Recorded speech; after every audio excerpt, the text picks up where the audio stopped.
Une génodermatose est une dermatose qui est définie par un défaut génétique, soit la mutation d'un gène ou alors l'absence d'un gène ou le changement de position d'un gène.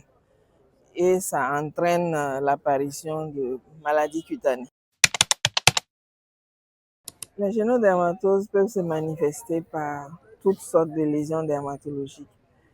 Devant un bouton que l'on dit papule. La papule, c'est une lésion élémentaire dermatologique qui a un contenu solide et qui est surélevé.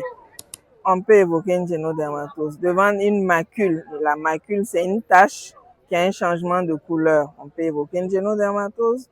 Devant des lésions tumorales, c'est des lésions qui se multiplient de façon excessive. On peut évoquer une génodermatose.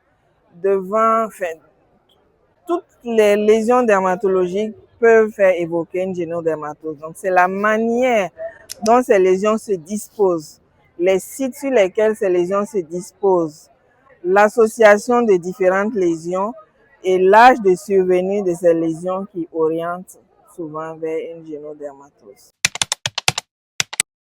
On les reconnaît d'abord par l'examen clinique. Il y a des signes extracutanés qui peuvent orienter. Notamment, on peut avoir, en plus de l'atteinte de la peau, l'atteinte des dents, l'atteinte des yeux, l'atteinte d'autres organes associés à ces génodermatoses qui font qu'elles rentrent dans le cadre des maladies générales. Il n'y a pas souvent de traitement. On aime souvent dire aux patients, je n'ai pas un comprimé à vous donner, vous allez prendre, ça va disparaître. Je n'ai pas une injection à vous faire, vous allez prendre, ça va disparaître. Donc, il y a des cas où on peut améliorer l'aspect de la peau. Il y a des lésions qu'on peut enlever, mais c'est surtout, la prise en charge est basée surtout sur l'éducation thérapeutique. Expliquer au patient qu'est-ce qu'il a comme maladie et expliquer comment il peut améliorer sa qualité de vie en adoptant certains comportements.